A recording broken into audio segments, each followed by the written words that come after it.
Rolling.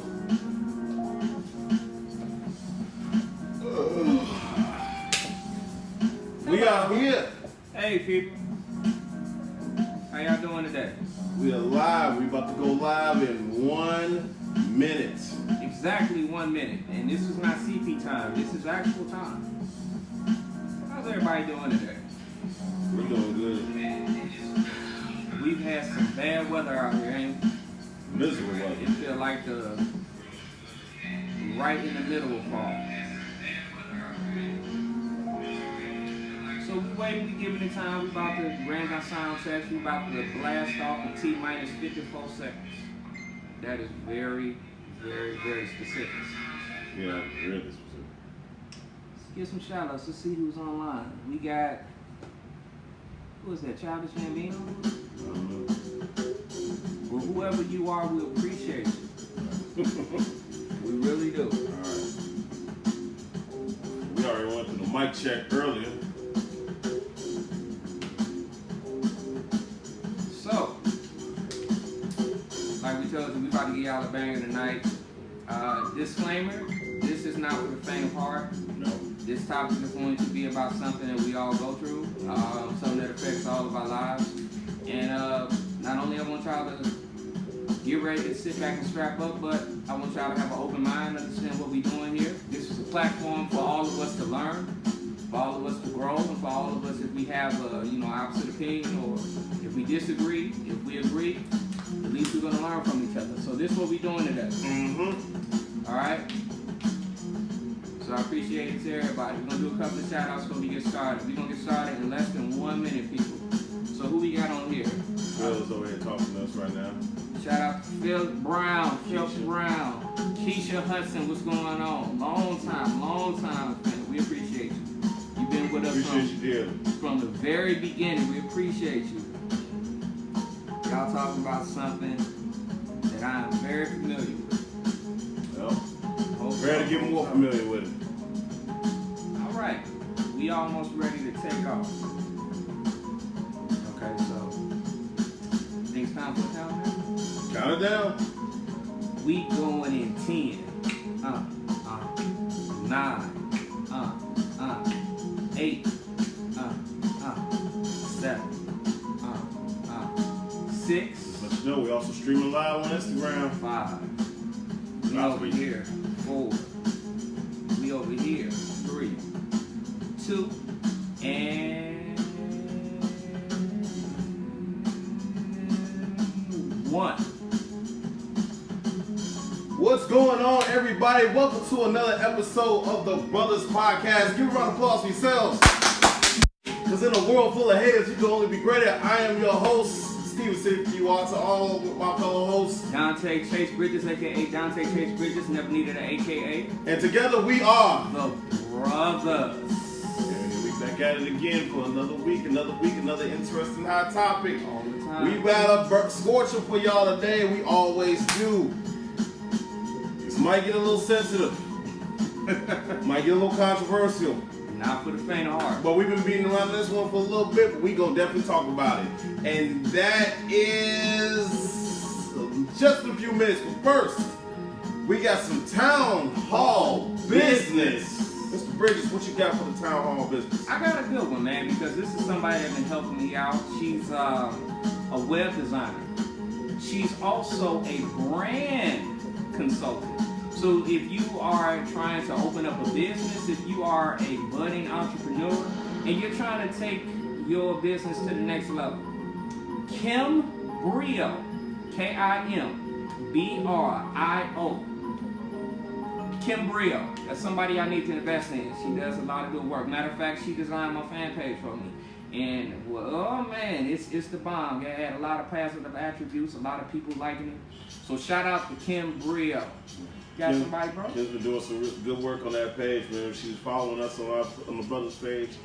Shout out to Kim. Also, shout outs to our residential DJ who's, well, not really here because he's out handling his business, young JMC, who has been blessing us with the sounds lately, but right now he's running around taking care of his business because he's got his own podcast coming up with his people. What's that called? It's called The Winner's Circle. The The winner's circle is coming up real soon. Keep your eyes posted to JMC's Facebook page. Jeremy Williams, Daydreams to Reality. The winner's circle is coming to you soon. You got any more? I think I'm about done, bro. How about you? No holistic nurse shot? You know what? Let's give a shout out to Rasha, the holistic nurse. She's doing her thing. You can catch her doing wound healing, tantric yoga, intensive yoga. She also can be found on Eventbrite. Check her out on her Facebook page, Rasha, the holistic nurse. That is Rasha, the holistic nurse, not WH, but HOL. Listen. Check her out. All right. That concludes our town hall business for today. So let's get right into the topic of today. Do it. Whew, we're gonna be in trouble with this one. All right. Wipe your head off first. Cause Lord, we're coming. We definitely gonna talk about you. No pun intended. Literally. So we're about to have a little conversation about God versus religion. Oh my God. Cause No pun intended. no pun intended at all, because this is about to be this is a very sensitive subject, so we understand a lot of people are going to have some feelings about this, but understand, we're all about open dialogue, and we have some more questions and concerns about this sort of situation. And like we said, man, this is a platform that you may agree, you may disagree. But one thing we want to do is we want to open it up so everybody can learn something, you know. Have an objective standpoint, bring an open mind, and you know, maybe we can bounce situations and questions and answers off each other. Well, first, so here's an interesting question I gotta ask you, Mr. Bridges. What's going on, bro? Now, I know what the major core religions of this country is Christianity. True. But where exactly did Christianity originate from? Because there's a lot of skeptical, so to say, illustrations, deflections. There's a lot of questions. We don't know exactly the truth. Some people don't know it. Some people do. Right. What do you know?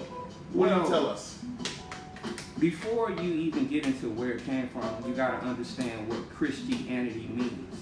Christianity, let's break the word up. Christ. Christ means the anointed, the Messiah, the chosen. So before there was any such thing as Christianity, if a deity, a monolithic or polyolithic, was celebrated, they called him Christ. So there was religions dating back all the way to the Kushites, going back to the Nubians, all the way to the Twas, and this is millions of years ago, that believed in quote-unquote Christ, because it's a word and not an actual person. It's a title, like a king. Exactly. But just to be specific, where did Christianity come from?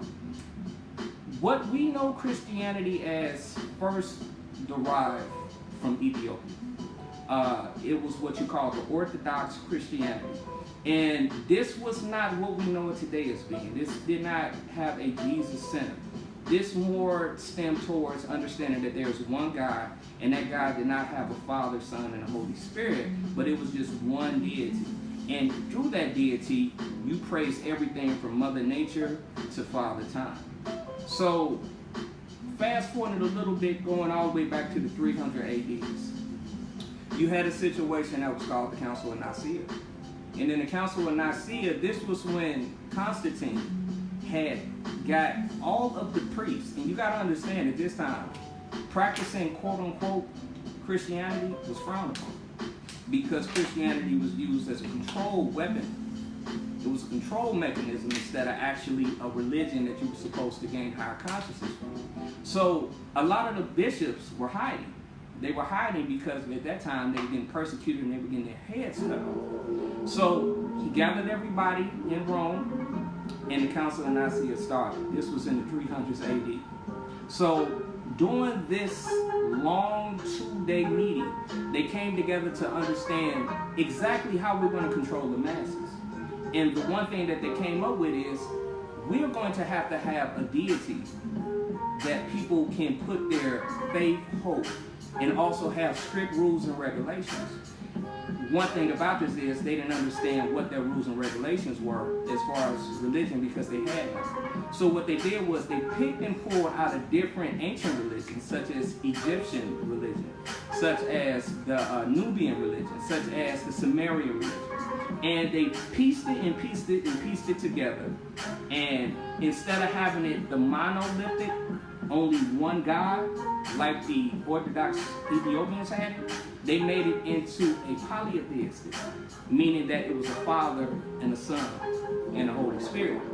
So they combined that together, and that's how we get God, Jesus, and the Holy Spirit. Once they did that, the ball was rolling. That's good. There's our modern day historian right here who he's done this research.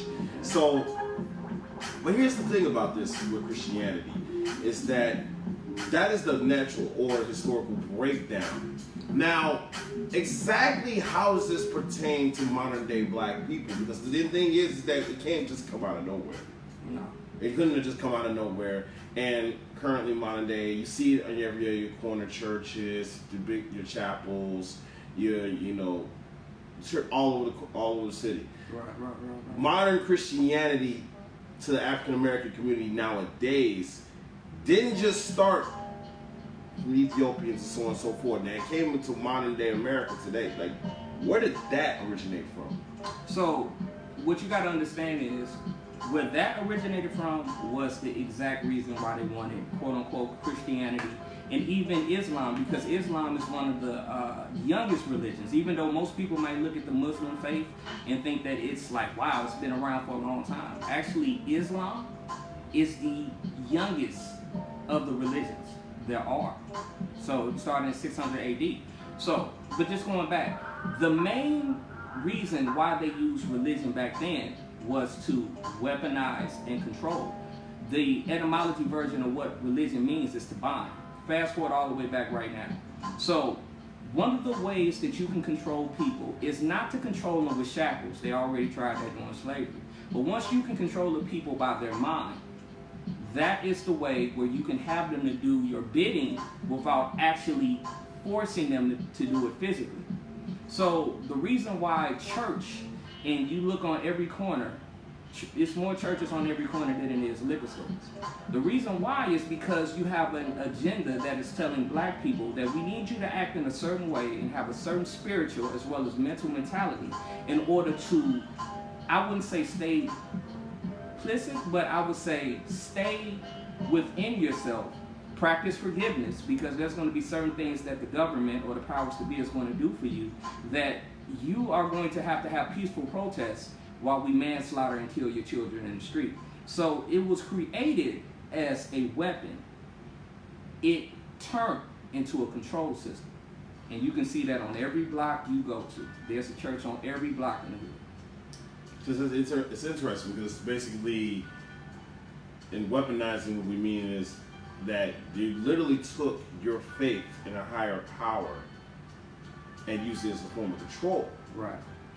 Because your belief in that you must do this to earn God's favor, you have to do this to earn God's favor. You must do this and do that, and you must worship this and pray that. You must attend this, you must attend that. This is all, this, in a way, like we've always reiterated time and time again, kind of systemic. Right. It's a little systemic.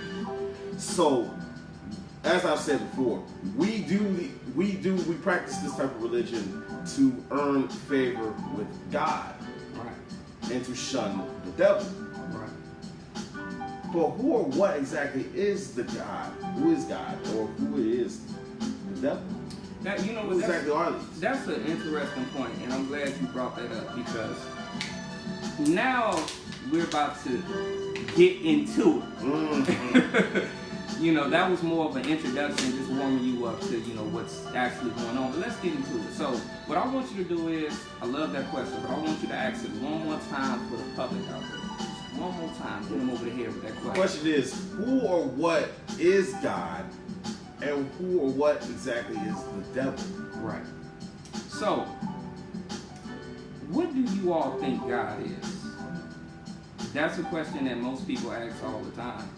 And what people fail to understand is God is not a person. God is not a specific place. It is not a specific title. God lives within us all because God is a vibration that inside of you can resonate to manifest what you want in life. What does this mean? You ask the question, who is God?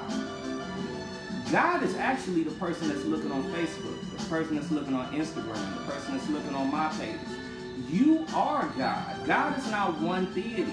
When they break down what God is in the Bible, in the Quran, in the Torah, what most people fail to realize is it is an allegory. What an allegory is, it's a story within a story to describe something.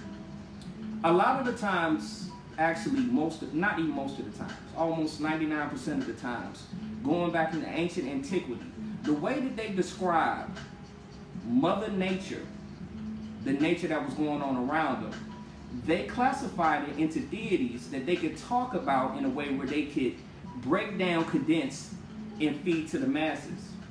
So when you're talking about the religion aspect of who God is actually the planets. God is actually the earth, specifically. Because when we speak of the God that we know today, and let's just go into the Christianity, let's go into the Bible. Who is the God of the Bible? The God of the Bible is actually, and y'all ready for this? The God of the Bible is actually the planet Saturn. Did y'all know that? That God that's in the Old Testament is not actually the deity, the all-omnipotent God that we feel today. And one of the ways that you can find that out is, even before, if you haven't been privy to do the research like I have, like we have, or if you're not into the scholarly side of things, just think about some of the attributes that God has. That God is a jealous God. He's a wrathful God. He's a God that believes in punitive damage, meaning he believes in punishment. Therefore, he's not a forgiving God. So, are we talking about an actual God that's all-knowing and forgiving, or are we talking about a person that has physical and human attributes? Take it back. And this is something that somebody on my page was talking about. They were saying, don't believe in astrology, believe in God. Well, I got news for you. And you're not going to like this. The God that you believe in with that Bible is actually astrology. So, you as that Christian that's been practicing going to church every Sunday, paying 10% of your hard-earned money, you actually been practicing Saturnian religion, because God is actually the planet Saturn. And I'm going to hit y'all over the head with something else, but I just wanted to warm y'all into it. Okay. So that's what we talk about when we talk about God. That God in the Bible is the planet Saturn, Father Time, Chronos, if the Greeks broke it down. I think one of the biggest aspects is about knowing what God is and basically trying to gain favor of him. It's because, and I know we've had it ourselves. There's a little bit of a sidetrack here, but it's a natural tendency of fear. Because the thing is, I think we all have that question of what happens to us once we transition out of this world. Right. Like once we die. So there's a lot of fear about it. Is it, if you die, is that it? Is that the end? Or is it something we go to another plane, go to another heavenly plane? And and then the fear is you don't know. Right. But also there's there's scientists that are proving that saying that you never know until you die, or there's nothing going to happen. That's it. You just die. Or there's actually been science has proven that the energy, your life force, your consciousness, your energy does transition to another plane. So let me break that down for you too, and this is a question for you. So if there is a situation where when you die, you don't know what's going to happen, and you've been spoon-fed this reality that if you're good, you go to this place with omnipotent grace, where you're loved, cherished, nurtured, and if you're bad, you go to this place with everlasting fire, destruction, doom, and havoc.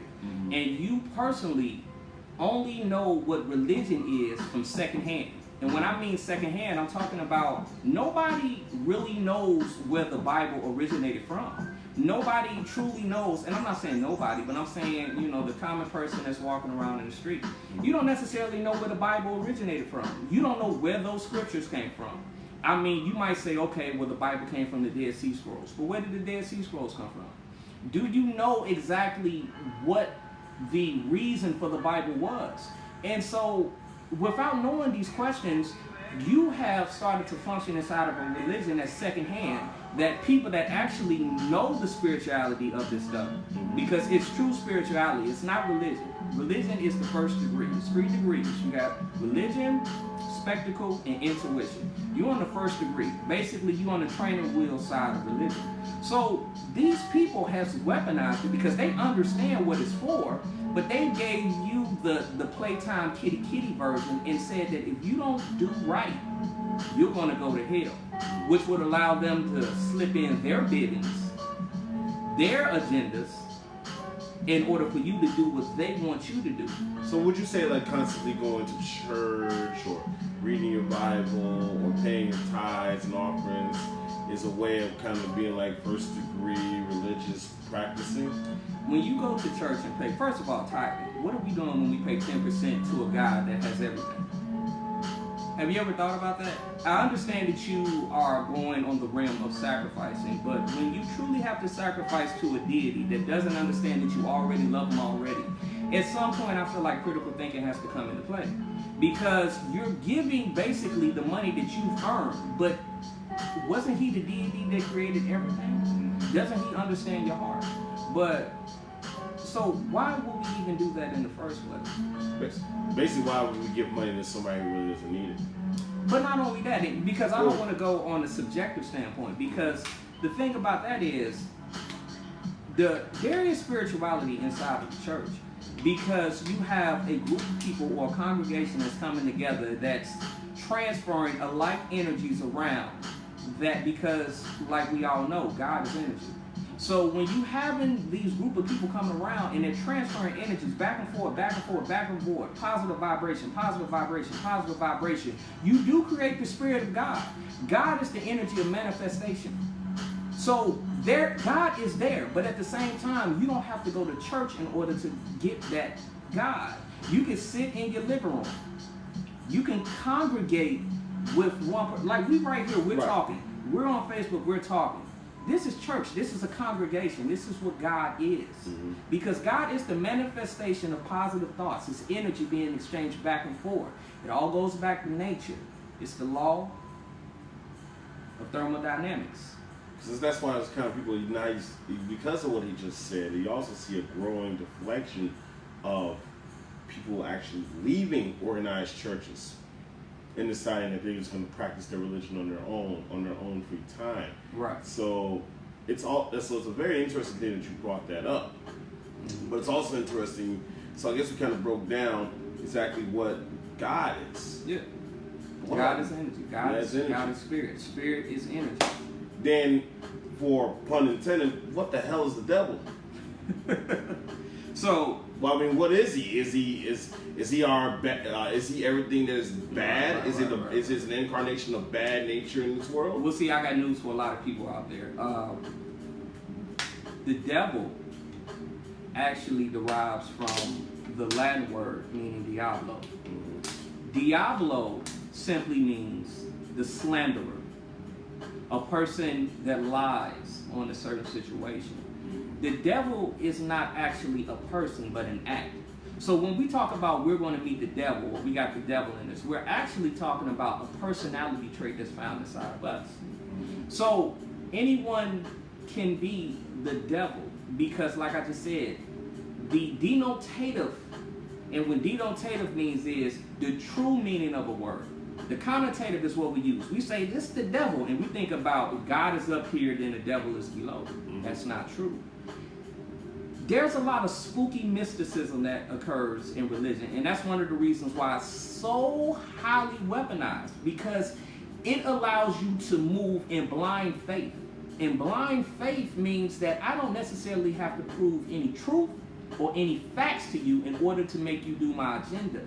And although you may feel that it's virtue in that, if somebody had a specific spirituality and wanted to do their bidding and they didn't have any good intentions for you, do you know how powerful and destructive that can be towards the people, hence the black people of today? So when we talk about the devil, you're not talking about a specific person. You have to understand that these are words. Words have origins. Words have root words. This is not a particular spiritual energy, as much as people would like to say. I'm sorry to tell you that. So, another thing, you said the devil. Let's talk about somebody else. What's up? You ever heard of Satan? Yeah. Anybody heard of Satan out there? I'm pretty sure if you heard of God, you've heard of Satan. Uh-huh. So, Anybody know what Satan actually is? are you going to the biblical storyline, or are you going to talk about the literal? Okay, well, I'll tell you the biblical storyline. Adam and Eve, when they was in the Garden of Eden, there was a serpent that went down, and he was on the tree of knowledge, right? Mm-hmm. So that would tell you right there, you had a person that was protecting the fruit from the tree of knowledge and trying to spread the truth. So right there, that would tell you that, wait a minute, is that a bad person that's trying to spread knowledge, the truth? So that's the biblical version of Satan. Satan was one of God's angels. He was one of the best musicians in the choir of God's choir, because there's organs and pianos, in heaven. And he fell upon because he went against God's law. There's another personal attribute of God. That is a person that is going to get rid of one of his best angels because he challenged his opinion. So who is this Satan person? Let's really break down who Satan is. The word Satan does not mean the devil. It does not mean a person that has a pitchfork. It does not mean a person that breathes fire and has two horns. Satan means Saturn. Satan means adversary. Y'all hear me? Satan is an adversary. Meaning that when you go through trials and tribulations in your life, and it's hard to get over certain steps and certain boundaries, that's what they're referring to as Satan. Satan is the adversary in your life. Now, like I said, it was about 50, 60 comments. You remember that status I had tagged you in? Which one? A lot of them. We was on Sunday, and the girl was talking about religion, was saying that astrology and religion was bad. Mm-hmm. See, that got a little dicey. And the funny thing is, most Christians and most people that do the Islamic faith don't understand that you are directly practicing astrology or astrotheology by practicing Christianity or practicing the Muslim religion. Because Satan, literally, like I said at the beginning, is the planet Saturn. Satan is adversarial. Now, when we talk about astrology, because I'm an astrologist, Saturn, when you're doing astrology, represents boundaries. It represents struggle, limitations. So, the ancients of antiquity knew this. And so what they would do is they would personify deities, planets, as actual people. Like I said, so that the masses could have a full understanding of what's going on. But Satan literally is just an adversary, meaning that it's a problem or something that you have to overcome in your life. It is not a specific deity. It's not a god. It does not mean that.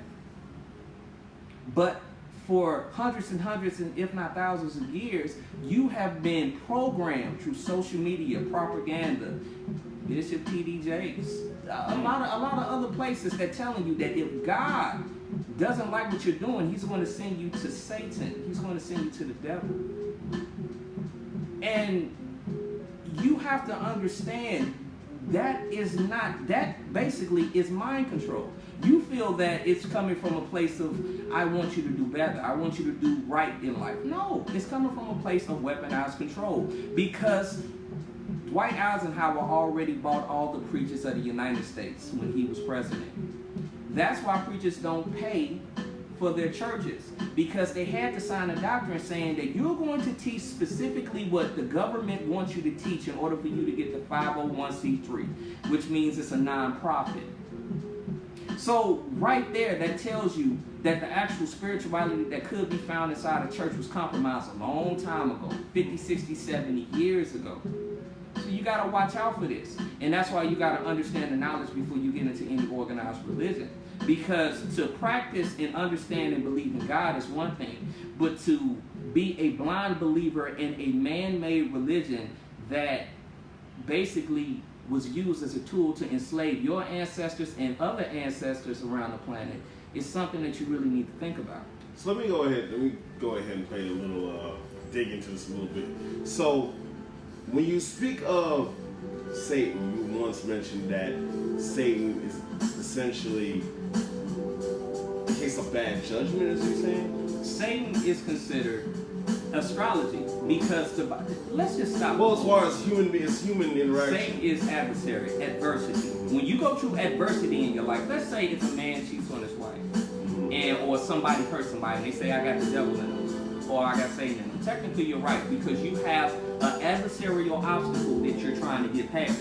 So you do technically have a problem, which is by definition Satan. But it doesn't mean that you have a spirit. Now that's dicey, because one thing I want to say is, since there's millions and millions, if not billions of people that do believe in Satan as this being, as this actual deity that comes down and delivers his wrath, words are charged with energy, because this whole entire planet is electrons. This whole entire planet is electric.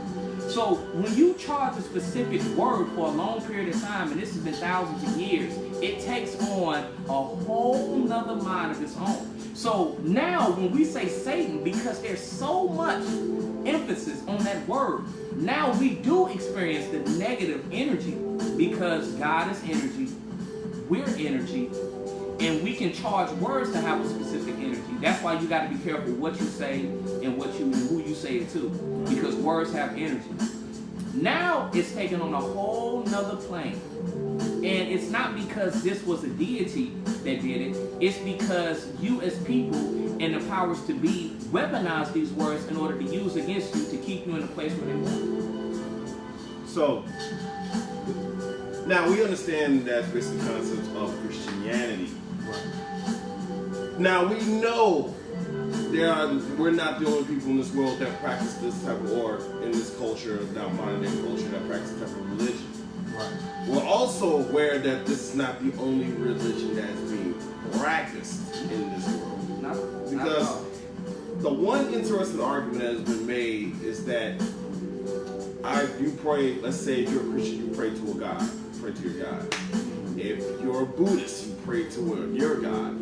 You pray to an Islam, you go to pray to a Hindu, Buddhist, you pray to a different God.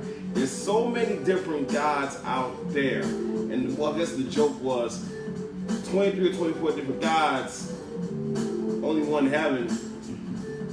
Somebody's wrong. Somebody's wrong. So exactly, for starters, how many religions are there? One, how many religions are there? And two, is there any accuracy to it all in that statement, in that joke? Well, one thing you gotta understand, there are hundreds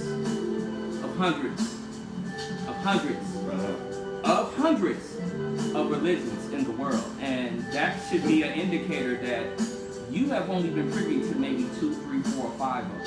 So it would be rather arrogant of you to think that the one religion that you had contact with was the all-knowing and the only religion that basically is the key for you to get into this place that they call heaven. That would be very arrogant. Case in point, one of our commenters on our Facebook live stream just mentioned that religion is kind of like the Matrix. Practice the Matrix. People actually think that's a religion. The Jedi, like from Star Wars. Well, actually, I'm gonna have to stop you there, because the Jedi is actually a religion. A lot of the stuff that a lot of the stuff that George Lucas took in that movie, the Jedi, the Ankh, that's actually Egyptology. See, a lot of the stuff that we see in our movies, a lot of the stuff that we think it all, let us go over our head. These people understand the origins of all of this. And there's a such thing as karmic debt. And a lot of times you can't take from people and take from people and keep on taking from people without it coming back to you tenfold. So a lot of times, in order to stop the karmic debt or ease it or stop it in its course and stop it in its tracks, they have to give you the information. So a lot of the information that they're giving you, just like the Ankh and the Jedi, the force, that's the energy, that's Egyptology. They believed in that. You can see that in the pyramids of Giza, the writings of the pyramids of Giza, where it explains the Jedi force. So this is actual religion. This is actual spirituality, but it is a chopped and screwed version that fits us to entertain us. But it actually has the origins of our ancestors. And that's the crazy part that you might not know. So basically what you're saying is just put a sci-fi adaptation to Ethiopian religion? With Star Wars, we'll say Star Wars. Egyptian religion. Okay. Egyptian religion. So it's really just a sci-fi adaptation to Egyptian religion. And that's really interesting because nobody really knows that, or nobody really has taken the time to actually consider that. They notice another form of, let's say, there's always been another form of how they can understand it, how they understand religion that way. Because if you think about it, a lot of things that we practice in our religion is subliminal in our entertainment as well. Right. We've mentioned Star Wars. We've also mentioned The Matrix. You know, there's movies like that where there's a belief system that's being built in. It's always a belief system. And it's been reflected in almost everything you read. So the thing is, I also want to understand, so these are all basically symbols and metaphors. Right. So let's dive back into the Bible a little bit. Okay. What are the symbols and these metaphors and these so-called allegories that are found in the Bible? Because I'm pretty sure there's a lot of them. Because the argument that I've always had in the past is that you can't take the Bible literally. You can only take the Bible as giving a lesson, or hypothetically. Not even hypothetically. This is just I'm sorry, I almost said something I was supposed to say. Not hypothetically, but like I said, just giving lessons. You got time for this?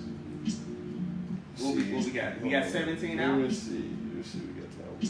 I guess we got time. Go ahead, Okay, let's just start off with the first one in Genesis. In the beginning there was man, the Garden of Eden, Adam and Eve. Adam and Eve. You did a story. Adam and Eve. Adam and Eve is actually an allegory that symbolizes night and day. Atom, Eve, opposites. We're going to the law of congruence. It was actually a metaphor for that. Yin and yang, Atom and Eve, night and day, yes and no. That was symbolizing right from wrong. It had nothing to do with the actual people. Let's talk about something else. Let's talk about the Garden of Eden. And this is something that a lot of Christians might look at and say, oh my God, I didn't know this. But listen, the Garden of Eden, do you know how many rivers flow through the Garden of Eden? There are 4. Now, a couple just offhand, it's the Tigris, it's the Euphrates. And there's 2 more. I think it's the Punchin. And the Nile?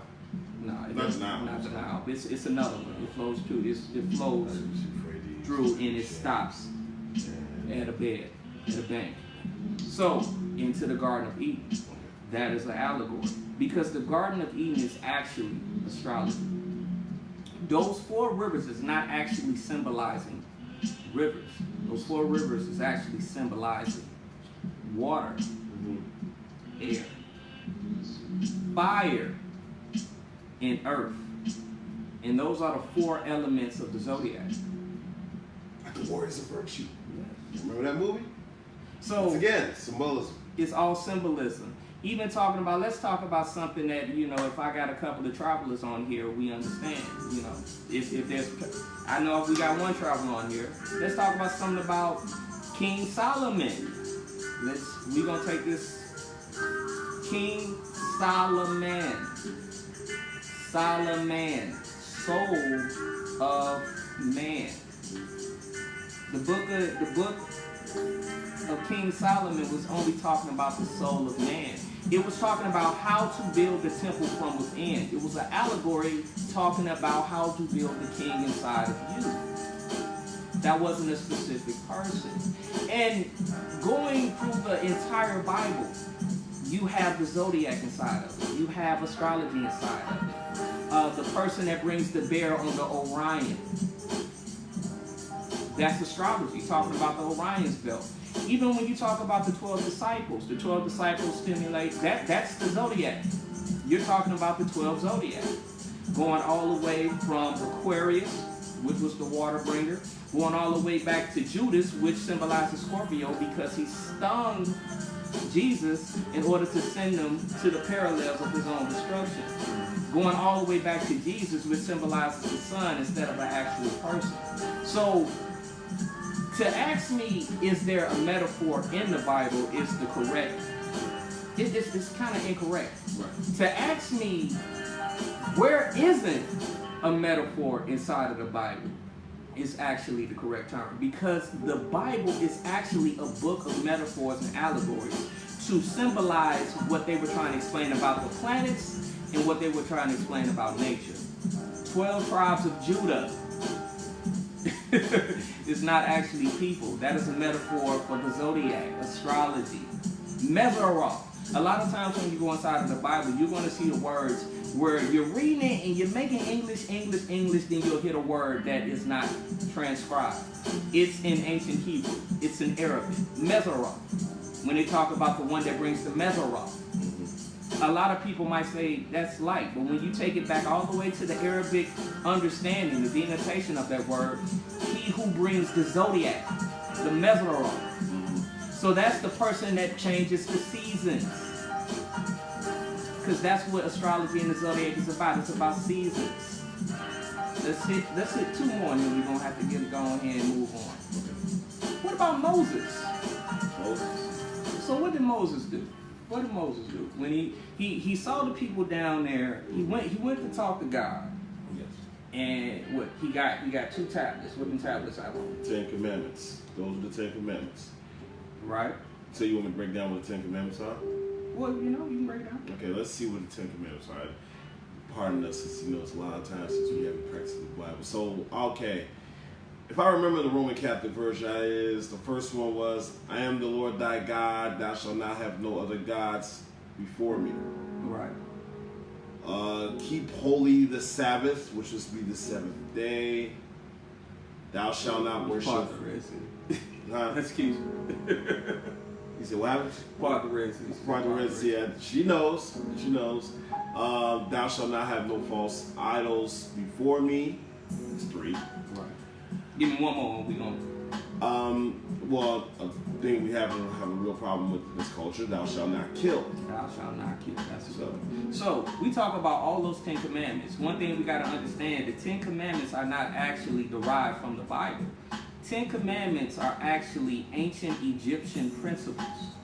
Come from the 42 Maat, M-A-A-T, Maat. It was actually taken from their scriptures and it was put into the Bible to explain the time. Now, when Moses got those tablets came down, what thing were the people holding up? It was golden. They had an animal, it was golden. What was it? Anybody know out there what animal they were holding up? It was golden. What were they worshiping when Moses came back down? It was an ox. East Coast. Was an ox. It was a bull. It was a bull. What do you think that bull symbolized? Taurus. Exactly.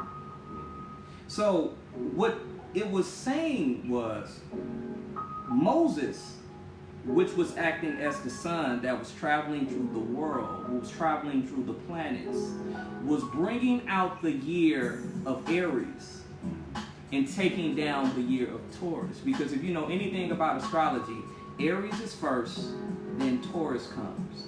And when you're dealing with astrology, the sun navigates backwards. So when he saw the people worshiping Taurus, he struck down Taurus to let them know it was the new age of Aries. That is nothing but astrotheology, astrology. They were telling you because every 2,500 years there is a new age or a new era, or what we call the end of days. That's why on Y2K we said that the world was coming to an end. Or the Mayan calendar, they said the world was coming to an end. It wasn't coming to an end, it was the end of an age. Now we're in the year of Aquarius, the age of Aquarius. What came before Aquarius? Pisces. This is all zodiac. This is all astrology. A lot of people ask me, how did I get into astrology?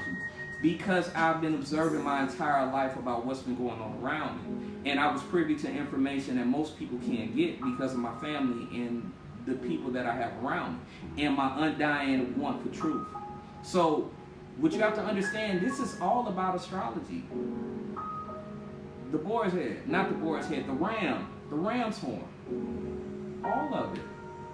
It's all astrology. Jesus symbolizing the sun, traveling with his 12 disciples, going through each season. Then, one more thing. What does he do? On December 25th, he looks, this is when he was supposed to be born, right? So, what people don't understand is, from December 22nd to December 25th symbolizes the stop of the sun. The sun actually stops within its tracks. It stops within its tracks. And in the ancient Egyptian times, that was meant that the sun actually died. So a lot of times when you look in the Bible, it says that Jesus died on the 22nd, took 3 days, which is symbolizing the sun, and on the 5th day, well, on the 3rd day, he rose again. Then it said that he rose on Easter. But that basically symbolizes when the sun stops going down and comes back to the equator and rises. Easter symbolizes the spring solstice. Do you get what we're saying right now? You get it? The thing that you thought was paganism, or I've even heard people say that astrology is from the devil. We already broke down what the devil is. You understand what you've been practicing all along, what your mom, what your grandma, what your great-grandma was practicing all along, and it was called in Christianity. What the slave masters had gave them was actually astrology that your ancestors was practicing way before then. So you've always been practicing your cultural, ancestral spirituality. It was just in a version that was used to control the masses. So kind of messed up, ain't it? Yeah. So the thing is that when they say astrology, so basically all niggas know more about being astrology. Basically what the young lady, okay, let's bring up the young lady. Bring up the young lady. You tag me in. Basically don't praise astrology, praise God. Right. And in essence they did kind of go hand in hand. But here's the thing though, astrology is nothing about astrology is inherently evil. No. Nothing about it was evil to begin with. No. This is just the root of their foundation of faith. I guess you could say. Like I said, they use astrology as a metaphor. Well, they use the Bible as a metaphor to explain astrology. Astrology is used for the crops because you have to look in the sky and see different constellations. Like when you look in the sky and the sky is pointing towards the Libra constellation, that's symbolizing that the fall harvest is upon us. When you look in the sky and you see the Gemini constellation, or you see the Taurus constellation, that's symbolizing that it is time to sow so you can reap. I don't understand what you're saying. It's just that, well, what I was saying was, as far as the very core foundation of faith, right, and humanity, well, I guess you say in humanity, the modern day faith was based in the zodiac. Yeah. So you can then kind of say that a lot of the religions that exist nowadays are literally just kind of branched off or been filtered and diluted down to these multiple sects of religion, are still all originating from one constant, which was the zodiac. I'm gonna give you a perfect example. Now, if you didn't catch what I said, the symbol of Jesus represents the sun. The sun. The sun, and look, even when it's daytime, look in the sun, and look in the sky, sun. So, let's go back. Like you said, different sectors of religions. Let's go to Egypt. Now, Jesus is a new adaptation of 10 stories that had already been told. The story of Jesus has been told over 15 times, predating actual Jesus by thousands and thousands of years. One of the first stories of Jesus was Horus. Horus' mother had an immaculate conception. 3 people came to visit him, died on December 25th. Isra, Brahma. These are all Jesus supplements. And these are all specific faiths that were in different parts of the world. So if you got all these different faiths in all different parts of the world, and they all have basically the same story, one is 20,000 miles away from the other, but it's the specific story. What is the only thing that if I'm in China and you're in South America that we can see at the same time? The sun. Say it again. The sun. What is one thing that if you're in China and I'm in South America that we can both see at the same time? That big star orbiting in the sky. The sun. The sun. So you have different adaptations of what the sun is. And it just passed through era after era after era after era. So that's why we have different sects of religion, because we have different interpretations for what we see, but we're seeing the same thing. So although it might have been Mithra in Greece, in Egypt it was Horus, in Rome it was Jesus, or Bergerac. That's the person that they painted the picture of. That white guy, that's Bergerac. That's who it was. And the attributes that they talked about Jesus of having was actually a dude named Piso. And he was in Constantine's or Julius Caesar's platoon. So they gave him the attributes of Jesus. That's actually who you're talking about, Piso. So you have to understand the scholarly work before you can actually dive into the religion. Because, which, like I said, just like how Satan is not real, but the energy of Satan is, because we say the word Satan all the time, there's a specific charge on these words. So if you don't know that Jesus, during that Council of Nicaea, was created for bad intentions, which it was created for control, and you keep on constantly saying the word Jesus, Jesus, Jesus, Jesus, and that word has an energetic pull on it now, you could be causing yourself more trouble than you're actually trying to prevent. And that's real talk. So, in essence, well then, tell me, why? Why what? Why do we do this? Why do we constantly practice religions that are designed to enslave us? Mentally, at one time in the past, physically. We do it. Why? We do it for the innate reason that everybody needs something to believe in. Everybody has to make sense of this world, this big world that was given no directions. We were given no directions when we got here. Right. Everybody wants to make sense. Everybody needs for their life to have a purpose. Right. And what better way to make your life have a purpose than to have this all-knowing, omnipotent deity that could bring you peace, love, and you can go to the heavens and live forever and forever with. Right. That's a good way. That's a good way at all. That's definitely. It brings us calmness. It brings us peace inside of our lives. It allows us to know, even if we're going on and life is hard for us, let's say back in slavery, that I'm going to keep on going because I know. You see how religion can get crazy? Because you believe this, because you know that if I keep on chucking this corn and I keep on picking this cotton, I know that Jesus is going to allow me to go into the heaven gates when I get done with all this. And God forbid if anybody tries to contest it. Yeah. That got to be a hell of a motivation. So you can understand why the slave masters use religion in order to control its slaves. Because not only are you using a religion that, first of all, you can't see who I'm talking about. So I can't go up to these characters in the Bible and say, hey man, did you really say this? You have to believe by faith, right? Right. You have to believe. And when you break down what believe means is, when you break it down, the denotation of believe is be and lie. It is, I will give you something to believe, or a lie to believe for your consumption. When you break it down, the denotation of what belief means. Giving a lie. Don't believe me.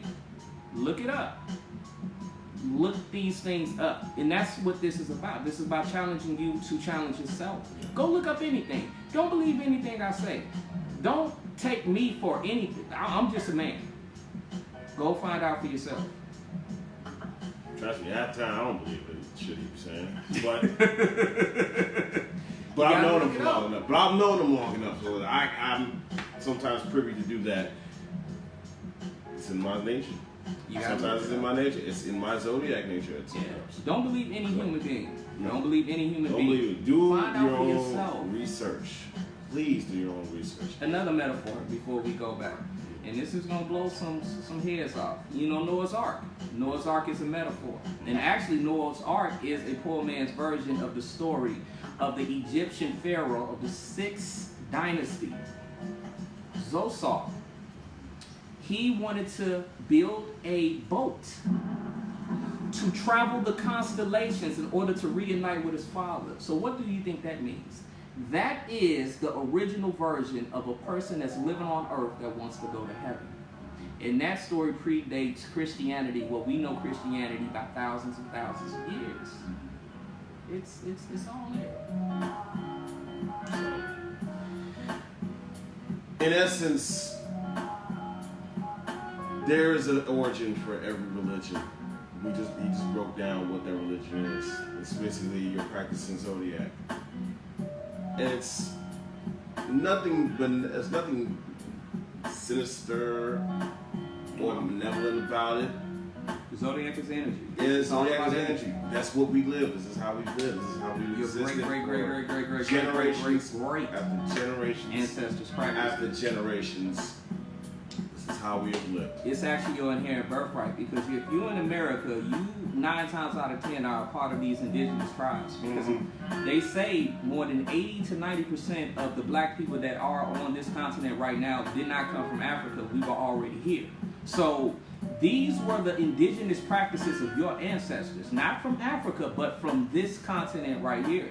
So this is not something that you like, oh man, okay, I think about it. This is your actual inherent birthright. This is how they ate. This is how they picked who was going to be with who for marriage. This is how they understood energy. This is how they interpret the sky. This is real.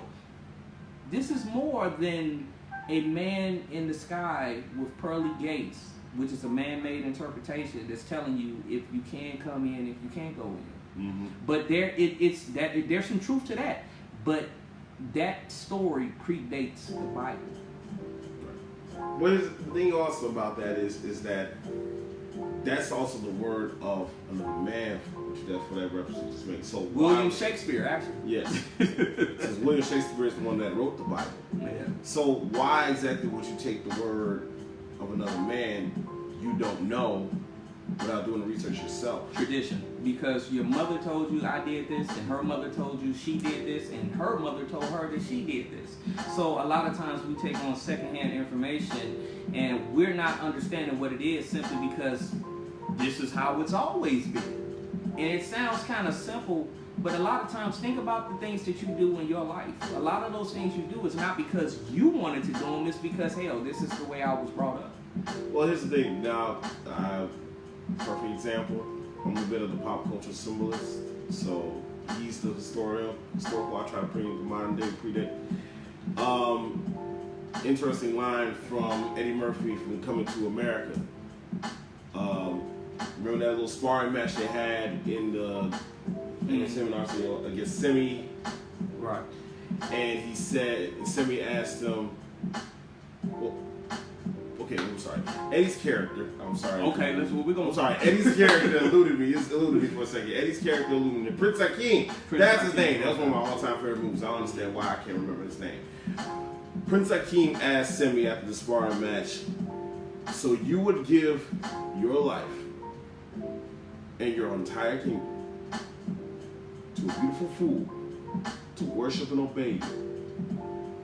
I'm elaborating. Right. Okay. To a beautiful Take your time, woman. brother. Take your time. Semi says, but that is what men of power have always done. It is tradition. Prince Hakeem's response was, it's also tradition that times do sometimes and will change. Right. Tradition is designed to change every single generation. Right. Beautiful point. So, in essence, we all break away from our traditional ancestry sometimes, but we always remember where we came from. Mm-hmm. So, are you finished? What I would say is, people, everything that I have just said, everything that Steve has said, this did not come from us. It's time. I challenge, like I always say, I challenge you to do your research, to go beyond what was tradition, like my bro just said. Go beyond the tradition that your mother, your grandmother, your great-grandmother, your great-grandfather gave you, and understand what it was used for. Because a lot of this stuff that we talk about, you can go to 79th and Pulaski to the National Archives and look this stuff up.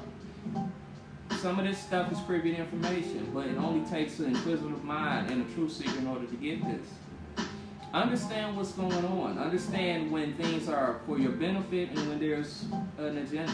And it's not only Christianity, it's Islam, it's Judaism. These are agenda-driven religions. And it's hard to tell this to someone that believes in blind faith.